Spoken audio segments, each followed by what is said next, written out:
On this week's show, college football is back, and we are down to the final four teams in the Indoor Football League playoffs. In this week's history lesson, we tell the story of the four-team Sergeant York Trophy in the Football Championship Subdivision. That and much more this week in the world of football.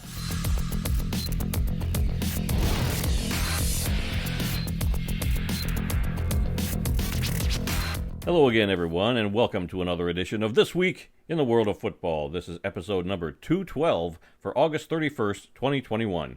I'm your host, Randy Snow, and across the table from me, as always, is my son, Adam. Yeah, and across the table from me is my copycat father, who heard that I was getting a nice slew of former Michigan football team shirts and decided to get one of his own. So I feel you knew I had these on order. I feel attacked. attacked. I had a couple of them on order. Yeah, after I ordered 4 or 5 of them that I had ready for the next month, I feel attacked. I feel copied. Be your own person, Randy. Yeah. That is a nice shirt, by the way. Oh, thank you. We come to you each week from the World of Football Man Cave, located right here in the center of the football world, Kalamazoo, Michigan. We're here to promote the game of football in all its many forms, past, present, and future. Including our T-shirts. Yes. Because, I mean, this is an audio podcast, after all. You're wearing a nice Detroit Wheels shirt. Yes. Where are they from? Just got it yesterday. Tell them, you're the history guy. Tell people where it's from. Not everybody knows who the Detroit Wheels are. From 1974, the World Football League. They didn't even finish out the whole season before the team folded. I think they went 1-13. They played 14 out of 20 regular season games that were scheduled. Yeah, so you're just a glutton for abuse. Lions fan, Wheels fan. Well, I wasn't around for the Wheels, but they're part of Michigan football history. That's so true. It's a nice. I mean, it's a nice logo they got. It's okay. And you're not going to mention the 2001 Arena Bowl champion T-shirt I'm wearing. Well, it's not a T-shirt of the champions, but it's a Grand Rapids Rampage shirt. I finally got a Rampage shirt for the first time in years. Thanks for the team that we were season ticket holders. Yes. Thank you for saying anything about my shirt, which you clearly weren't about to do. I was going to wait until we started. Man, oh man, we're starting today off fantastic. Yeah, thanks to you. Yep. From the NFL to the CFL to the XFL, college, high school, indoor, and arena football, we inform and entertain our listeners, and we fight sometimes, about the glorious buffet that is the world of football. All this while keeping a close eye on the rich history of the game. Thanks for checking out our podcast. We'd love to get your feedback on one of our many platforms: Apple Podcasts, SoundCloud, Stitcher, TuneIn, Spotify, iHeartRadio, and now YouTube, where we post the entire audio portion of this show, as well as selected video highlights. So now, let's review what happened this past week, starting with Adam and the World of Football scoreboard. That's right, and we also do have some breaking news, which we'll get to in the news segment. Your rundown is already shot. With rosters getting shuffled, we're recording early in the morning, a lot of stuff, and I'm saying something big, and I mean your jaw's gonna drop when you hear this news, and we'll get to it after the scoreboard, which starts with the CFL and Week 4, and that's how you do a transition. The Toronto Argonauts and the Edmonton Elks were supposed to play for us on Thursday night, but unfortunately, because of a COVID outbreak, I believe, with the Elks, the game has gotten canceled. No word on if it'll be rescheduled or how that's going to work right now. Especially with this already shortened CFL season, I don't know where they're going to find time to. Yeah, I don't know. Teams might have to lose a couple of bye weeks at some point. So yeah, they're trying to reschedule. I haven't heard yet when they're going to reschedule that, but they do. They are trying to reschedule. Yeah, but let's move on to the teams that actually played this week. Friday night, you had the Hamilton Tiger Cats just totally dismantle the Montreal Alouettes. 27-10. That's the first win of the season for the Ticats. It was the home opener for Montreal. And how about this? Hamilton quarterback Dane Evans, who started for the injured Jeremiah Masoli, was 15-22 for 183 yards and 2 touchdowns, and then he ran in a third. So not a bad little game. I mean, You look at the basic, the 183 yards. It's like, that ain't much. But I mean, when you throw 2 touchdowns and you run for the third one, that's pretty impressive. That's 21 points. Right. Now, how about running back Sean Thomas Erlington, who ran 10 times for 73 yards and a touchdown? But his big highlight, though, was he totally just leapt over a guy. It was fantastic. I saw that late in the game. Hurdled it. It was a great little play. I mean, he got hurdled the guy, went a little ways, and I believe he got knocked out of bounds. Got about another 10 yards after he hurdled the guy. So that's pretty good. I used to not like seeing guys hurdle dudes because, like, you guys are going to get hurt. But when they pull it off, it's so cool. On the CFL website, they had a rundown of the top 5 plays of the weekend. That play was number 1 of him hurting. Yeah, I watched the top plays. A lot of good plays this week in the CFL. Yeah. Then how about this? Wide receiver Stephen Dunbar for the Ticats caught 6 passes for 95 yards and a touchdown. So not a bad game if you're the Ticats. Hey, getting in the win column finally, and I believe that's the last team to get their win. So now everybody in the CFL's at least got a win going into the next week. Yep. All right. The British Columbia Lions defeated the Ottawa Red Blacks 24-12. British Columbia quarterback Mike Riley was 23 of 32 for 301 yards and a touchdown. Running back Shaquille Cooper ran 14 times for 71 yards, and wide receiver Javon Katoy caught 5 passes for 93 yards and a touchdown. So British Columbia, they've kind of been up and down. I know they're at 500 now, but you don't really know which team's going to show up. But that defense, again, holding the Red Blacks to only 12 points. So that British Columbia defense, nothing to sneeze at right now. If you can get production from your run game, from your pass game, from your quarterback, with his legs, with his arm, you're doing pretty good. You're probably going to win the game. And that's what's happening. I just think, I know it's early in the season, and they always do their rankings. I think British Columbia might be a team to watch out for later on this year. I know it's early. I just really like that British Columbia defense. Every time I see them play, I just feel like ever since the second half of that first game, that defense has just been awesome. You're just waiting for British Columbia to pull out those helmets that you like. I do. Kind of remind you of the Michigan Panthers. It's going to be a while, probably. I wish they'd go back to. I do like that helmet too. All right, then we actually had a Sunday game. This is weird. So you had a Friday, a Saturday, and a Sunday. We should have had 4 days in a row. Thanks, Edmonton. Well, I know it's not really their fault, but I mean it happens. Thank you, COVID. Yeah, thanks, COVID. You ruined everything. The Winnipeg Blue Bombers survived the Calgary Stampeders in an 18-16 final score. Man, what a close game this ended up being, and it was a little back and forth too.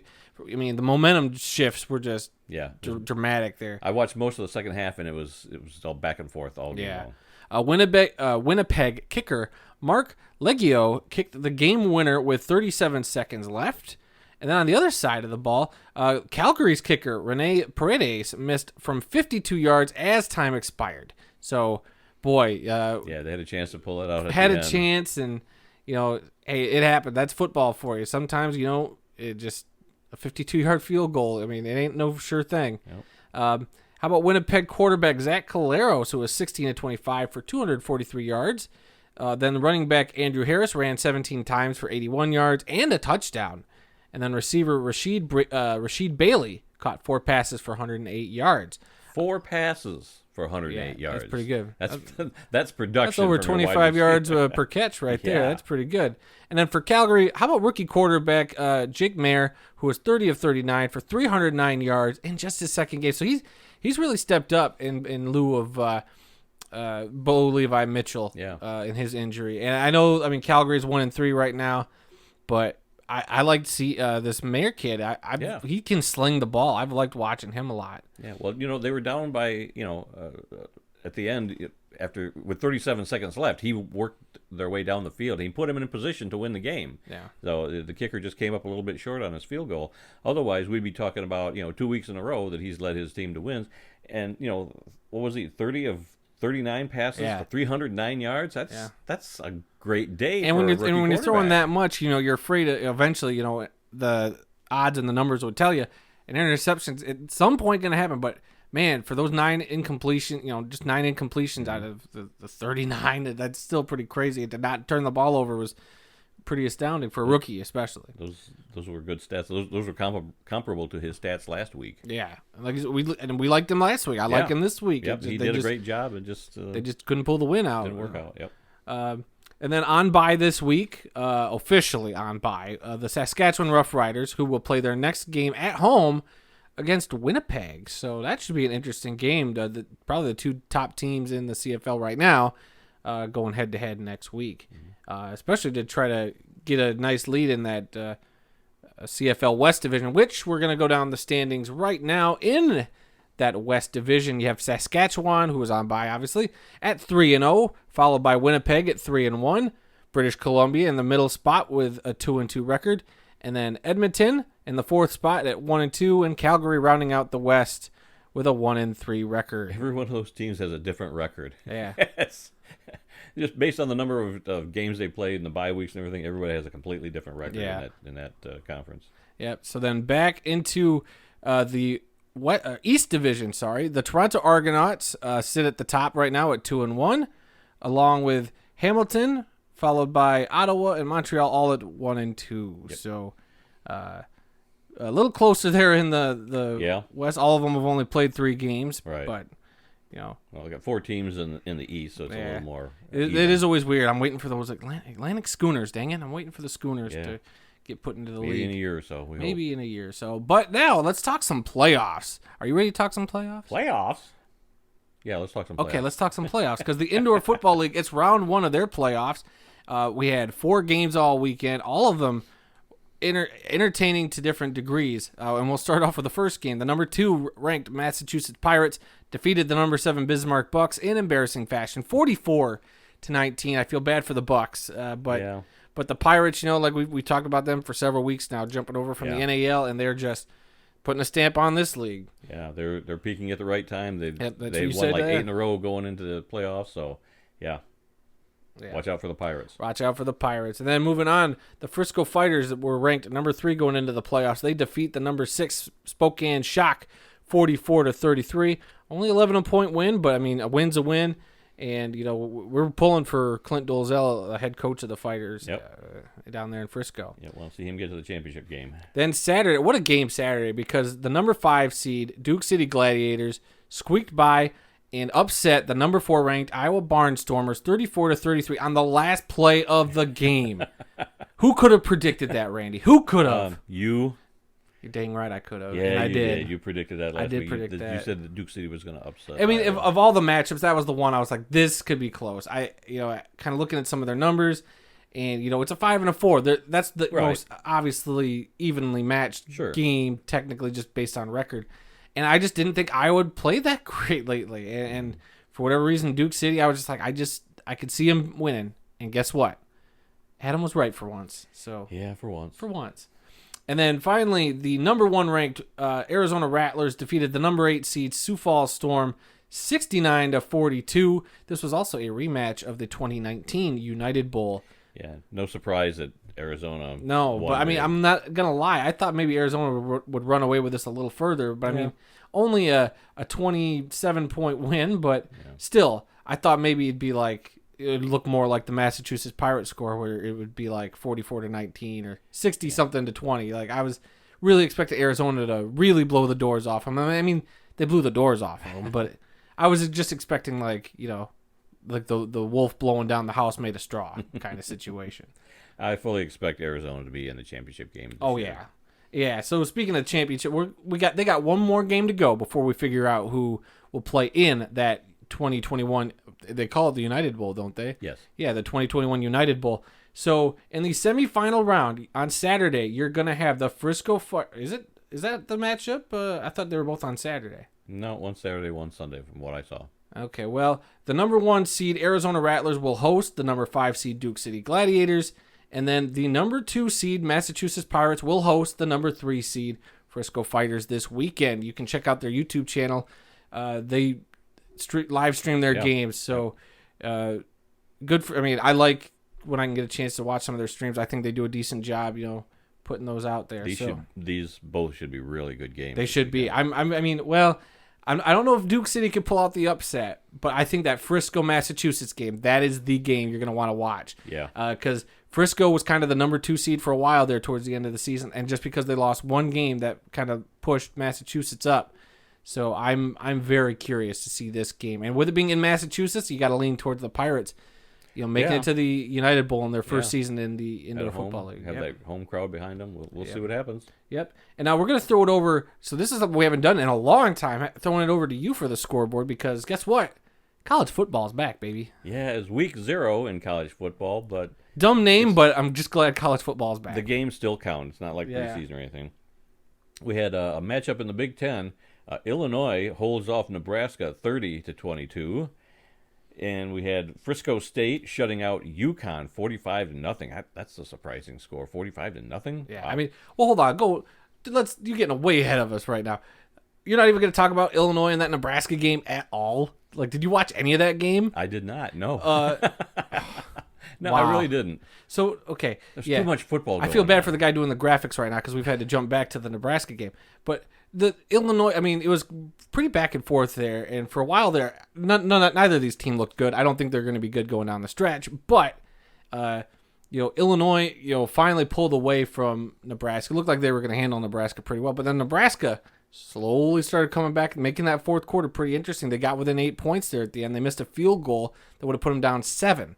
And then even with a minute left, they got the ball back. They threw an interception, to finally seal up the game. But it was still an entertaining game. I'm just a little disappointed you didn't get to. Well, I know it was reshown a few times on ESPN. And you couldn't even look at that? No, I was too busy. What do you do for a living? Nothing but this podcast. I'm retired. Exactly. So why aren't you watching more football? I write the words that are coming out of your mouth. That's not true. I write the own words that come out of my mouth. Let's see. Moving on to some more scores. UCLA defeated Hawaii 44-10. Oh yeah. Did you see the play where the guy hurdled the dude?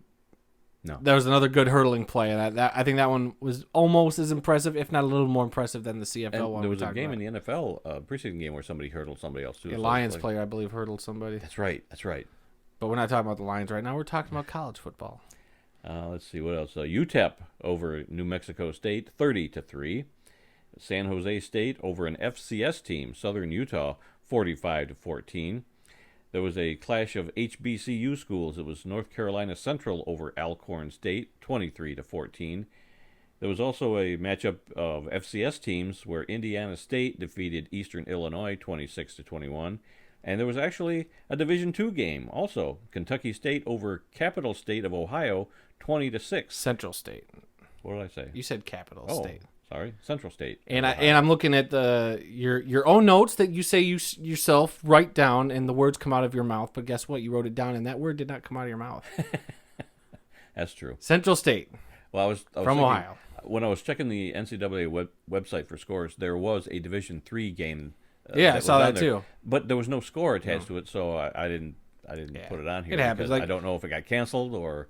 What happened there? We can only do so much. If a division or if a league isn't going to put up accurate scores in a timely fashion for us to record this podcast, well then, sorry guys. That's right. We try to get everybody included, and then that's it for this week's World of Football scoreboard. All right. So I know we got NFL news, and guess what? We got the biggest breaking news. Go ahead. And I guess we should start off with that. As we all know, roster cuts are happening right now. Today is cut down day. It's cut down day. We're recording real early in the morning because of my new work schedule, unfortunately. But former NFL MVP Cam Newton was released by the New England Patriots. Oh my gosh, that is a shocker. Yep. When I wanted to break in, like this was happening early on before we even got to the scoreboard. I wanted to break into this, and I had to hold off. Yeah, they released Cam Newton, the veteran quarterback. Was released today, so rookie quarterback Mac Jones will be the Patriots starter. Wow. Big shocking news. So who picks up Cam Newton right now? I don't know. Who's going to take that gamble? What team needs a quarterback that bad that Cam Newton might be able to snag up? You got 11 days before your next games. I'm sure somebody will snatch him up here in the next couple days. Yep, but that does surprise me. And this is the biggest news right now, and like I said, I was anxious to get that out there for us. All right, well, oops, I kicked the camera there. My bad. Yeah, watch your feet. Yep. Those big size 12 feet. Yeah. Let's see. Herschel Walker is running for a Georgia Senate seat. You remember Herschel Walker. He played for the USFL's New Jersey Generals, teamed up with Doug Flutie there. He played for the Dallas Cowboys, and they had that monster trade for him going to Minnesota. And he's been in the Olympics. He was on the bobsled team for a while. I think he's tried boxing, and now he's getting into politics. And hey, what hasn't this guy done? Yeah. I mean, he was a great Heisman Trophy winning running back out of Georgia, and he was great in the USFL. Set the record for the most yards in a season between NFL or the USFL. So yeah, good luck to Herschel Walker. I don't know if politics is really your thing. I don't know, if you've been in politics, been involved in politics at any level before this or what. But good luck. Yeah. Yeah, politics is a messy game. I don't want nothing to do with. I would never ever want to get into. Shoot, the politics of this show alone are enough to drive me insane. That's right. Let's see.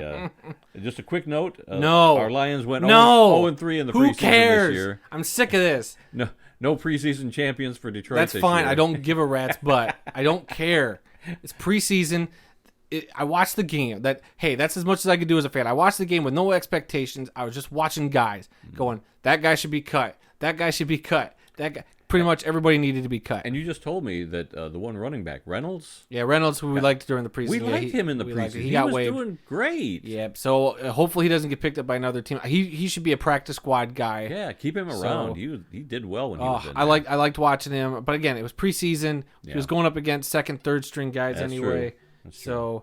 So he was the standout for me on the Lions team. All right, the Jaguars traded quarterback Gardner Minshew to the Eagles for a conditional 6th-round draft pick in 2022. Is this becoming a trend? When you draft a rookie quarterback, make sure that he's going to be your starter and there's not going to be any kind of quarterback controversy? I don't know. I think you got two guys. I mean, the Patriots and the Jaguars have both done that now. Yeah, I think maybe the Patriots are trying to shop Cam Newton for. That's something you want to try to do. You want to try to get a trade to get something back in return for a guy. Yeah. Obviously, nobody wanted to trade for more draft picks. Cam That's Newton. Belichick's style. So, for the Eagles, they got a young quarterback too.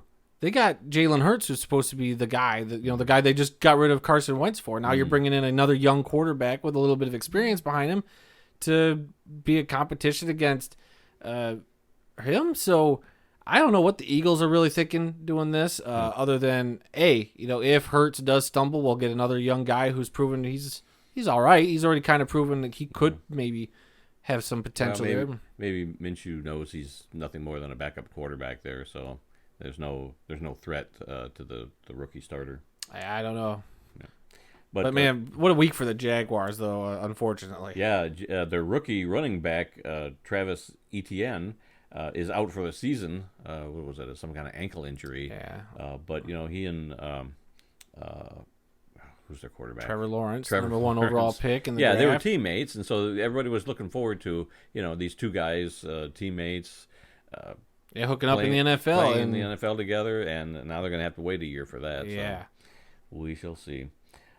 And just to let you know that COVID is still around, Tampa Bay defensive tackle Ndamukong Suh has tested positive for COVID, and he did not play in the team's final preseason game over the weekend. Mm-hmm. It's still out there, folks. If you haven't gotten vaccinated, think about it. It can still happen. It can still happen, yep. It can, and it is still happening. Ravens lost J.K. Dobbins. For the season. Yeah, what was his injury? I forget. It was a knee. Like that hit, it looked bad. It was a preseason game. Obviously, he just took a bad hit in that knee. I think he tore his ACL. And not good. I mean, this guy was somebody who we were thinking might, look pretty good. Might be a top 10 running back this year. He had a lot of potential, and it's unfortunate. Well, I heard somebody say the games don't count, but the injuries do. So. Yeah, that's your preseason for you. And even with only 3 games, we've seen a lot of people go down with injuries this year. Mm-hmm. I don't know. Let's see. New Orleans Saints may be displaced once again this year in the wake of it's actually Hurricane Ida. It's now a tropical depression or whatever, but they could be displaced just like they were after Hurricane Katrina 16 years ago in 2005. Yep. I can't believe it was that long ago. It seems so fresh in my mind that they turned the Superdome into a shelter for people, and they had people living in there and sleeping in there. And it was 16 years to the day that Ida hit the shore. And I was watching the news this morning, and they said that the levees that they rebuilt kept the ocean out of the town, but the electrical grid went down. They had like 5 or 6 different electrical grids coming into the city. They all went down, and it could be weeks before they get their power back. But at least the levees did hold this time. Which kept a lot of water from flooding whole neighborhoods and everything. But, yeah, just New Orleans. I feel so bad for those people there. That's something to watch. I mean, even the Saints' last preseason game ended up getting canceled against Arizona because of so they may have to storm, have to play on the road for a couple of days. And I also heard that LSU left town ahead of the storm, and they've been practicing in either Houston or Dallas. I forget.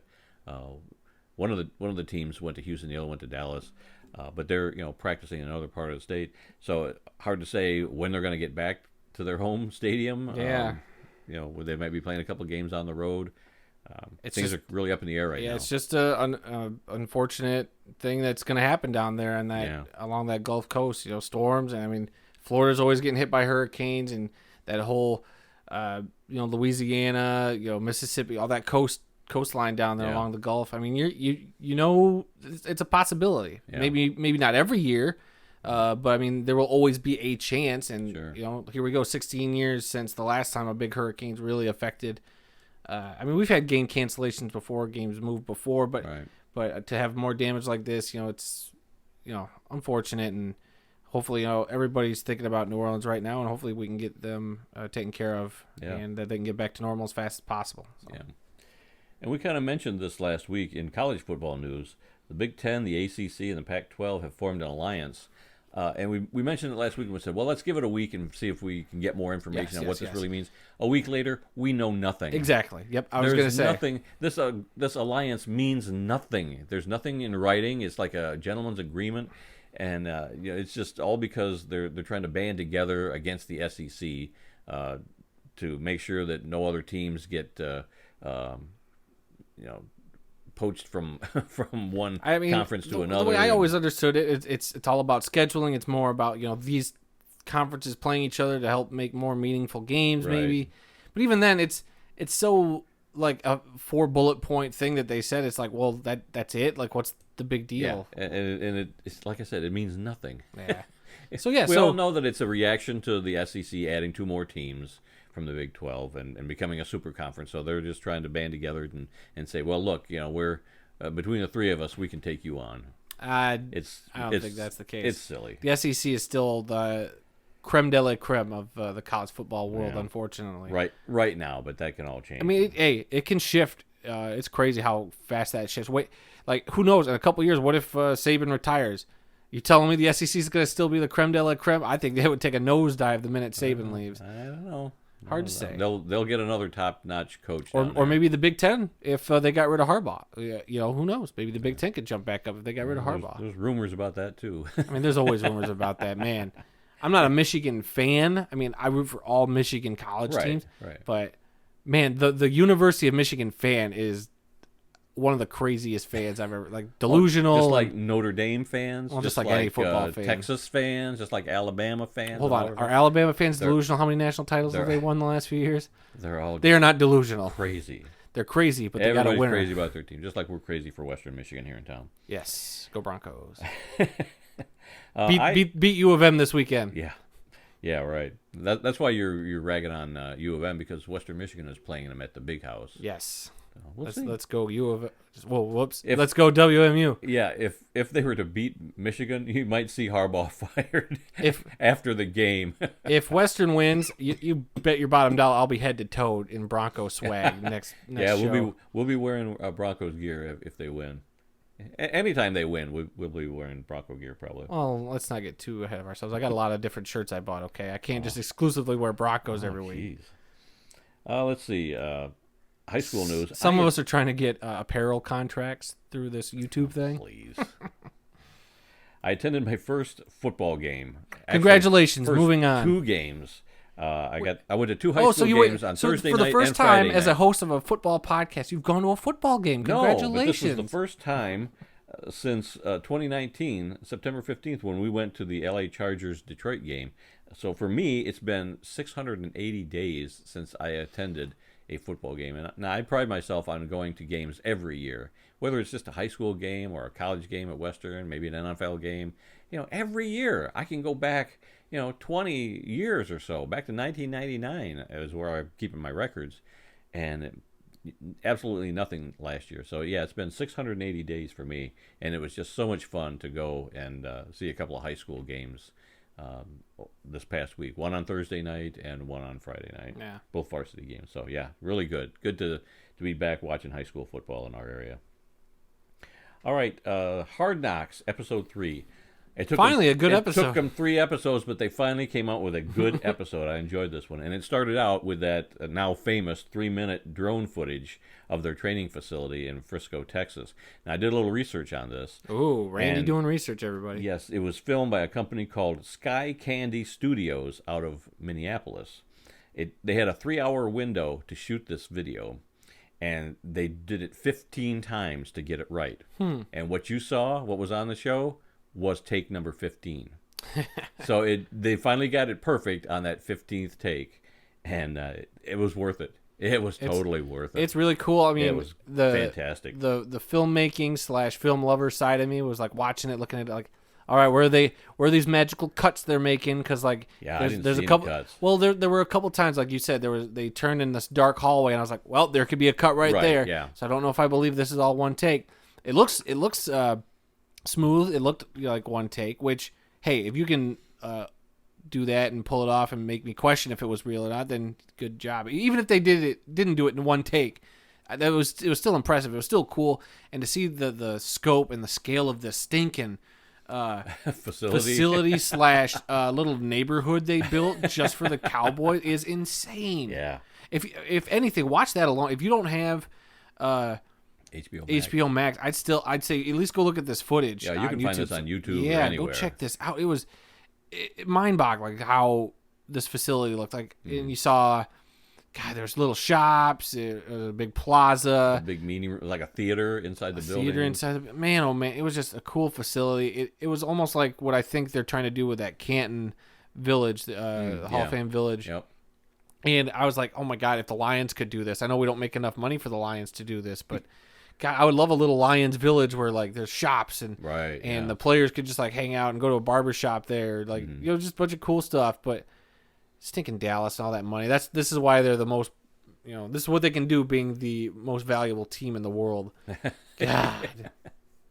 Yeah, but there were other parts of the show that were just as good. Oh yeah, running back Jaquan Hardy had a whole thing about his contact lenses. Right. He used to wear glasses, I guess, in college. Like the big old specs. Yeah, and he didn't want to do that, so he was putting in contact. And they showed him. It was like a really long, really close-up thing of him putting his contact lenses in. And I remember as a kid watching my sister put her contact lenses, and it just freaked me out. Like, my God, you're touching your eyeball. I can't stand watching this. And he's putting them in, and it didn't go right the first time. It popped out. And you wear contact lenses, so you could probably. Yeah. I put them in right before the show, and I was thinking about that scene. Yeah. I was just like, man, why did it take him so long to get it in there? Mine was pop in, and we're good. Yeah, and he lost a contact on a play. It popped out, and he stayed in, but he couldn't see the ball, and he dropped the pass or something. So in the end, he wound up putting his glasses on and did much better. So I don't know if he's been cut or if he's going to be cut. There's been. I mean, I don't want to spoil it because of all the cuts happening. I know the Cowboys did release a quarterback, that Ben DiNucci, who we've seen. Oh, really? So he gets cut. So spoiler alert, he's going to get cut. Oh, okay. But yeah, as far as some of these other guys, I haven't looked. I'm trying not to spoil myself for the next few episodes of Hard Knocks, even though that's going to be kind of hard. You're going to see who's going to get cut. Yeah. Because, I mean, we got some good... They finally did what we wanted them to do. They put Dak and Zeke kind of in the background. It's like, hey, look, you can see him. Jerry Jones, of course, he's going to get his FaceTime in his stupid helicopter. But they did concentrate more on some of the lesser players. Which was great. Who else? You had Azur Kamara from the Ivory Coast. Again, they focused on him. You got a little bit of Jonathan Jack. So this was cool. This wasn't a player, but a 4th-generation employee within the Dallas Cowboys organization. Yeah. He works in the mailroom. He does a bunch of other game day activities. Looks like he was checking in guys as they were coming into the parking lot for their game. The football operations. His name's Jonathan Jackson. They showed him playing cards with a few of the players. So they showed a picture of his grandfather who started working for the team in the '60s, and then his grandfather and his father. Oh man. That was an awesome story. Yeah. And they showed him playing cards with Dak Prescott. I guess he got to be real good friends with him. Yeah. And they play cards every week or whatever. Yeah, I don't know, but it was such a cool story. It's that's what you come that's what I want to see from Hard Knocks. Yes. Either the bubble roster guys or find somebody cool within the organization, like a coach. We've seen a good couple of coaches. This was the perfect story. It was good. I was all into this. I want to know more about this Jackson lineage and the sure employees as the employees of the Cowboys. So yeah, less Jerry Jones, more Jonathan Jackson, please. There you go. Notice how they haven't shown Jerry Jones eating a McGriddle yet again, like since that first episode. Since I famously ripped him on our podcast, that ship has sailed. They're not going to show him eating McRibs. Yeah, because he's the devil, and he puts salt out of a griddle. Mignon on a golden plate for the rest of the season. All right, Arena Football TV on YouTube. They're now at 928 subscribers. Got a few more from last week, but they're looking to get to 1,000, and you can help them out by subscribing to Arena Football TV on YouTube. Yeah, we talk about them all the time. They didn't pay us for this sponsorship or to do this for them. They're worth subscribing to if you like Arena Football or if you want to know more about Arena Football. You can watch entire games, and they've got a lot of other cool stuff out there. The one game that they posted this week was Arena Bowl 11 between the Arizona Rattlers and the Iowa Barnstormers. I'm ashamed of you from 1997 because they posted another game last night. Did they? The Grand Rapids Rampage versus against the Orlando Predators in the year 2000. I did not know that. Yeah, I guess I was like on break at work, and I just happened to see it, so I clicked it, and so it's a premiere. So when they premiere, so I'm gonna explain YouTube to you, Randy, for a second. So they said it is a premiere, and you can like watch it as it's first posted live. Mm-hmm. So it's like you can't just like scroll around. You're like watching live it. Watch. Yeah. And when I started watching, I was one of a few people, and of course I had to mention this was literally a year before the Rampage would become champion. So like different quarterback, a couple of different guys I didn't recognize names of, and I was like, a year. Like this is the team before they became champion against the Predators, who I believe won the Arena Bowl in the 2000 season. Yeah, against the Nashville Cats, they would go on to win the Arena Bowl that year. So two champions, one before they would be champions, and one like a little bit before they were champions. Well, in 2000, I went to see him twice. Well, we went to see him. Yeah, this was in Orlando. Okay, so. But yeah, I loved the team at that time, and then the next year when they got in Clint Dozell, and you got it was like tickets. Night and day. Yeah, but I decided to get season tickets before we got Clint Dozell because I just loved the game so much. It was really a lot of fun. And so yeah, I just thought it was cool. I was a little surprised that wasn't on your rundown, but that got posted last night. I did not know that. That happened obviously too late for me. I got an early bedtime. But yeah, the game that they posted that I'm talking about is Arena Bowl 11, and this was Kurt Warner's second Arena Bowl as a quarterback of the Iowa Barnstormers. So if you want to see Kurt Warner in his prime in arena football, this is the game to watch. All right, let's see.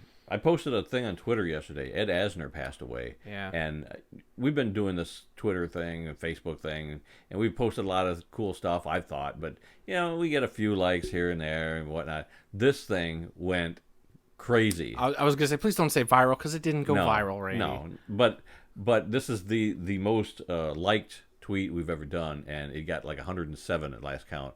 107, not retweets, but likes, with about 19 retweets. Yeah, let me check the live stat on that. But what it was I was saying rest in peace to actor Ed Asner, and then I posted a picture of him from high school. And if you ever watched the Mary Tyler Moore Show, in Lou Grant's office, which was his character, you will notice a picture of a football player on the wall, and that is Ed Asner when he was in high school in Kansas City.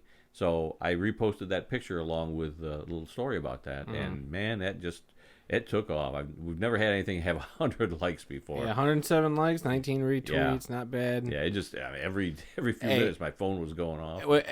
That's what happens with Twitter. Sometimes you just you don't post it planning like, I'm going to get 1,000 retweets or whatever. No, I just thought it was. You were just like, it was a cool picture. I had that picture, and here was a chance. It was something different. It wasn't necessarily like a picture of him with the Mary Tyler Moore Show like a lot of people posted. Right. Like I never knew about this college football picture or high school football picture. Of him, and I thought it was cool. And a lot of people obviously had either never seen it, or if they did, they forgot about it. I think somebody pointed out that they had that in his office, which I didn't know. Yeah, somebody replied to the tweet and posted a couple of pictures from the show where you could see it on the wall behind his desk. So it's pretty cool. Yeah, it was. I hope you enjoy your 20 minutes in the sun. Yeah.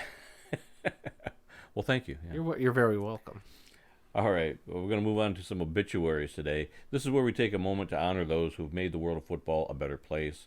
And our first obituary today is that of Nick Volpe, who was a halfback and a kicker in the Canadian Football League for 4 seasons. He's passed away at the age of 95. Volpe played college football at the University of Toronto. He then played for the CFL's Toronto Argonauts from 1949 to 1952. But in his 4 short years, he won 2 Grey Cup titles as a player in 1950 and 1952. He kicked 2 field goals in the 1950 game, which has become known as the Mud Bowl for obvious reasons. In later years, Volpe was the head of Canadian scouting for the Argonauts, and he was a member of the University of Toronto Athletic Hall of Fame. All right, our next obituary is that of Mark Hamister, a former Arena Football League owner, and he has passed away at the age of 69. Hamister was a businessman in Buffalo, New York, when he bought an AFL franchise, which eventually became known as the Buffalo Destroyers. The team played for 6 seasons from 1998 to 2003 before moving eventually to Columbus. Yeah, he didn't. I think he sold the team or whatever. Yeah. But eventually they would become the Columbus Destroyers. Yeah. Yep. And their head coach while they were in Buffalo was Chris Spielman. Yep, Chris Spielman. So, yeah, that was pretty cool. All right, our next obituary is that of Floyd Reese. He has passed away of cancer at the age of 73. Reese played linebacker in college at UCLA. From 1971 to 74, Reese was an assistant coach in college at UCLA and at Georgia Tech. He then moved on to the NFL, where he was an assistant coach for the Detroit Lions, the San Francisco 49ers, the Minnesota Vikings, and the Houston Oilers through 1989. From 1994 to 2006, he was the general manager of the Oilers and continued in that role when they became the Tennessee Titans. Reese will be inducted into the Titans Ring of Honor on September 26th, so just missed that honor. And our final obituary this week is that of Larry Swider, who was a punter in the NFL and the USFL and has passed away at the age of 66. Swider played college football at the University of Pittsburgh and won a college football national championship in 1976. He was selected in the 7th round of the 1977 NFL draft by the Denver Broncos, but he left the team during training camp over a disagreement with the special teams coach. He signed with the Detroit Lions and played 1 season in Detroit in 1979. He then played for the St. Louis Cardinals in 1980 and the Tampa Bay Buccaneers in 1981 and 82. He then played in the United States Football League for 2 seasons, first with the Pittsburgh Maulers in 1984, then with the Jacksonville Bulls in 1985. All right, moving on to some birthdays today. August 31st. Wide receiver Larry Fitzgerald turns 38 years old today. He played his college football at the University of Pittsburgh, and he was selected in the 3rd round of the 2004 NFL Draft. 3rd overall. Oh, I'm sorry, you're right. 3rd overall pick in the 2004 NFL Draft by the Arizona Cardinals. He played 17 seasons with the Cardinals through 2020, and he says right now that he does not have the urge to play anymore, but he's not officially retired yet. Yeah, we're waiting for that news to... Yeah. Well, 17 years, that's a heck of a career. Heck of a career. I mean he's not at the quarterback position too. Right. So right. And he's Tom Brady going on 23 billion years in the league. Great highlights, great stats. I mean, great player. So yeah, you can't blame him for wanting to retire if he just doesn't feel it anymore. Yeah, I mean I won't say his production's skydived, or nosedived rather, but he is definitely not the player he used to be. He can still go out there and make some good catches and get you a couple plays here and there, I think, throughout a game. And now he's got a comparable wide receiver, or DeAndre Hopkins out there lining up with him, and a couple other nice young receivers they got. Kyler Murray's just Kyler Murray. So hard to say. I'm don't begrudge a guy for if he's gonna retire, but I mean 17 years in the league is pretty good, and all with one team is also impressive. That's unusual, but good for him. All right, another birthday today. Halfback and defensive back Kenny Washington, born on this day in 1918. He passed away in 1971 at the young age of 52.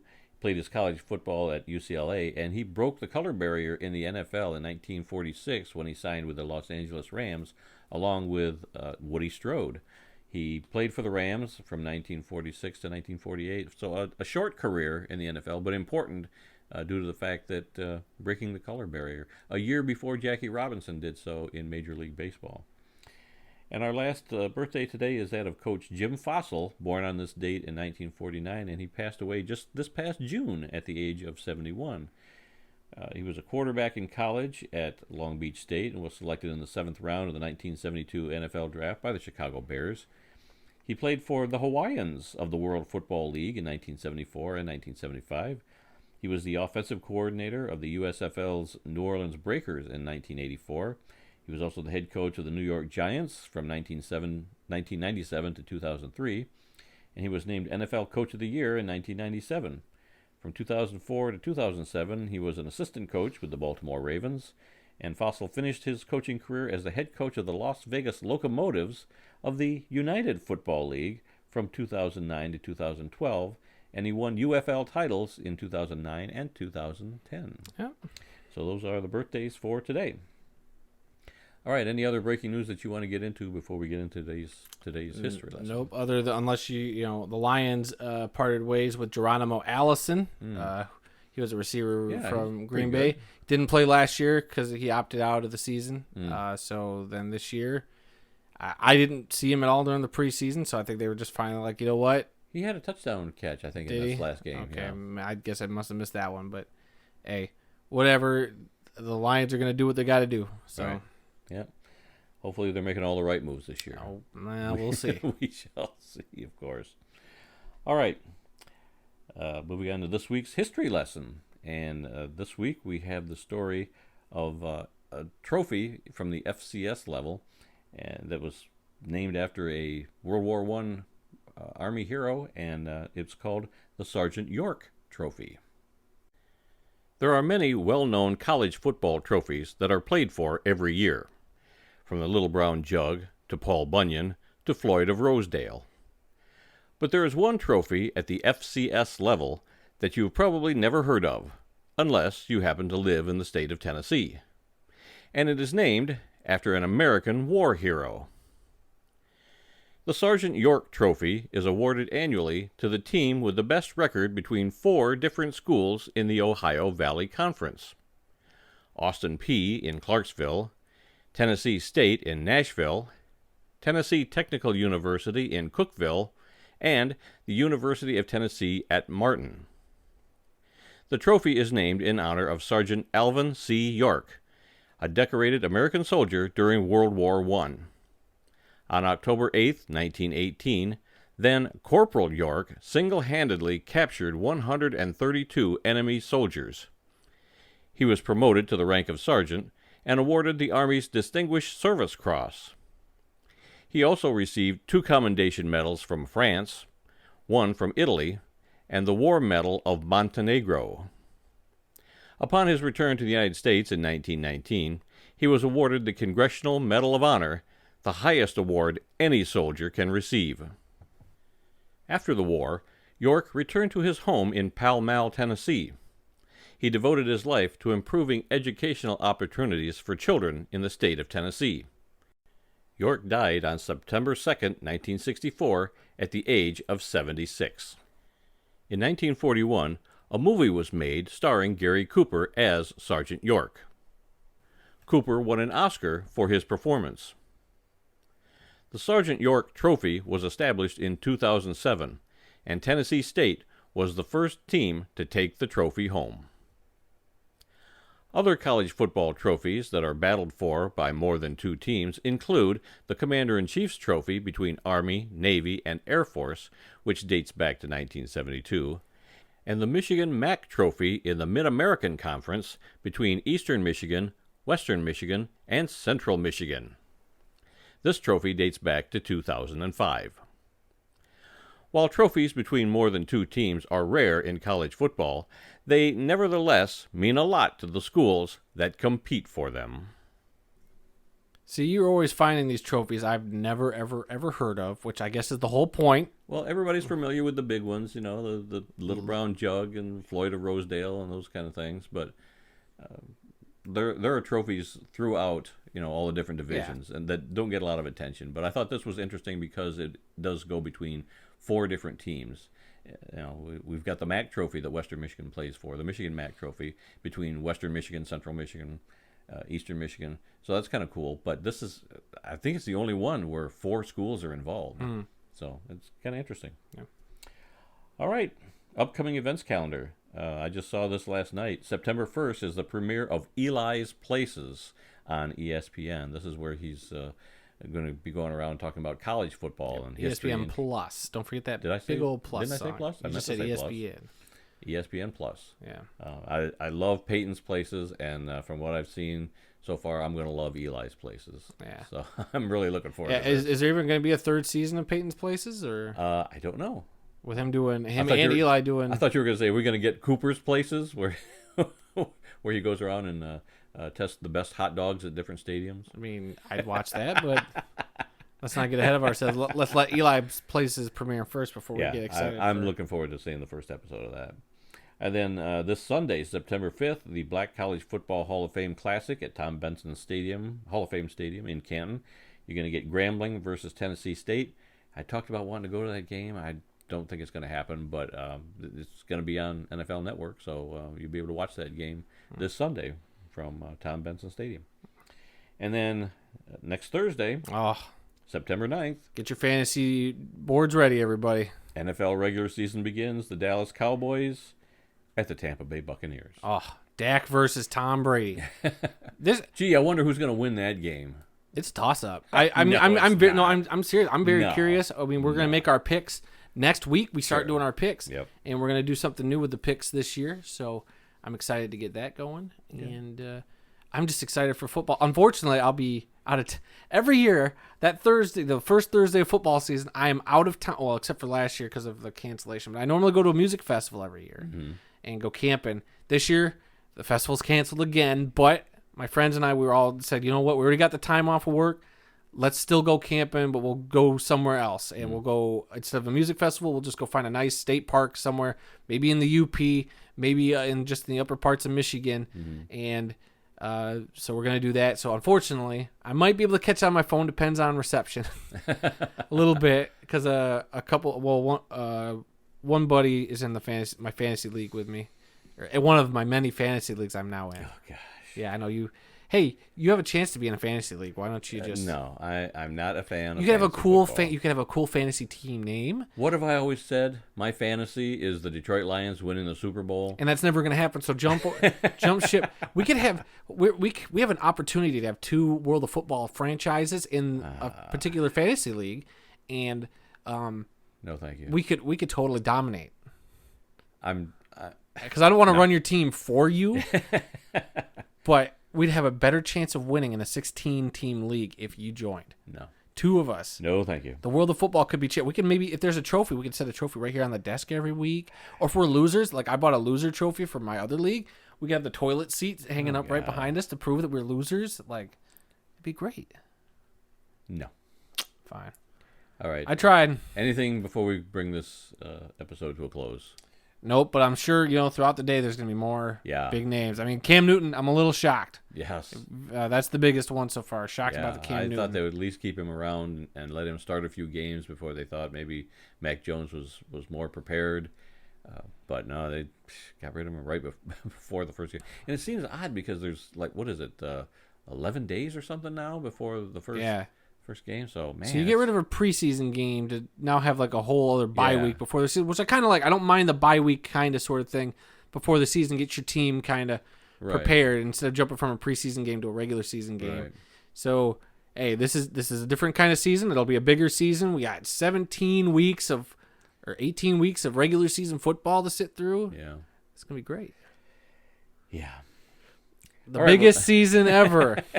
So far, until they go to 18 games in a couple then that'll be the biggest season they should have gone ever. To right away. I mean, it's 17 games and 3 preseasons. I agree. Ridiculous. They should have gone to 18, but I think for a couple of years do the 17-game thing and ease into it. Yeah, all right. Because then next year, because the way the schedule is, all the NFC teams get 8 home games, 9 road games, and then that'll flip the year after. It's like the AFC's got 9 home games, 8 away games. So then it'll flip the next year. Then I think you can go to your 18-game schedule, and everybody will be even again. Okay, well, that's all the time we've got for this week. If you learned something during this podcast about the incredible amount of diversity that exists in the world of football, then we've done our job. Visit our website at theworldoffootball.com for news, links, upcoming events, videos, and more. Our email address is info@theworldoffootball.com. You can like the World of Football on Facebook at TWOF Kalamazoo. We are also on Twitter at TWOF Kalamazoo. We post a lot of unique stories, pictures, and highlights, as well as videos from all over the world of football on both those platforms, including videos of this very podcast, which is now, guess what, on YouTube. We're trying to get, with my schedule, it is hard to get the videos posted in a timely fashion that I want to do, but hopefully things will get normal here in the coming weeks. New episodes of this podcast, though, are posted every Tuesday, no matter what I do, and are available on SoundCloud, Apple Podcasts, Stitcher, TuneIn, Spotify, and iHeartRadio. And then I am the one who is in charge of getting it on YouTube, which has been really hard the last couple of weeks to get it. But you've been doing a great job. Yeah, and then then our YouTube channel is The World of Football Kalamazoo. So if you could, go subscribe, rate, review, give us some feedback on some of the videos. If you've seen the videos this week, you'll see that we tried a different angle. We got some new tables in here in the studio to kind of help us out. Less squeaky tables. Less squeaky. A little smaller for both of us, but I think it works out. But this whole video thing is new, especially to me. I mean, you've done a few video things before, but it's new, so we do encourage your feedback. To see anything that would help us. Right, or anything that would help us. Make it the experience a little more fun for everybody else out there, because that's all we want to do. We want to bring the world of football to everybody and bring stuff that either you didn't know, because I think we've gotten some good feedback on your video versions of your history lessons. Maybe sometime we can look into getting some of the old ones up and filling out that. We're starting to create some playlists, so if you just want to sit down and watch a bunch of history lessons, bam, hit that playlist. All those history lessons will play. So speaking of history lessons, the other day we went to Lake Michigan and we bought a 1968 Detroit Lions schedule. You bought. Let's not say we. It was your money. You bought. You pointed it out to me because I didn't see it, and it was the very first thing we saw. And I said, "Well, you never buy the first thing you see." So we bought the first thing you saw. We went through the whole place. We came back and I bought that schedule, and I posted a picture of it yesterday. And then I started doing a little research because on the schedule they had supposedly a game in Mexico City against the Philadelphia Eagles. Yeah. Well, it turns out that game did not get played in Mexico City, and there's quite a story behind what happened. So don't spoil it for me. That could be a history lesson in the near future on what happened to that game. Interesting. So yeah, maybe save that when the NFL... history lesson came from a schedule that I bought at an antique store. Perfect timing for that would be when the NFL has their game in London later this year. So there you go. Yeah. Set your calendars, everybody. So subscribe, rate, review, let us know what you think, and please come be a part of the football conversation. Yeah, if you can get a word in edgewise between Adam and me. And remember, folks, some people may love football more than we do. But nobody, and I mean nobody, loves more football than we do. Join us again next week when we'll review all the happenings in and around the world of football. Until then, I'm Randy Snow. And I'm Adam Snow. Yep, nothing funny this week. Straightforward, straight shooting. And we'll see you all next week.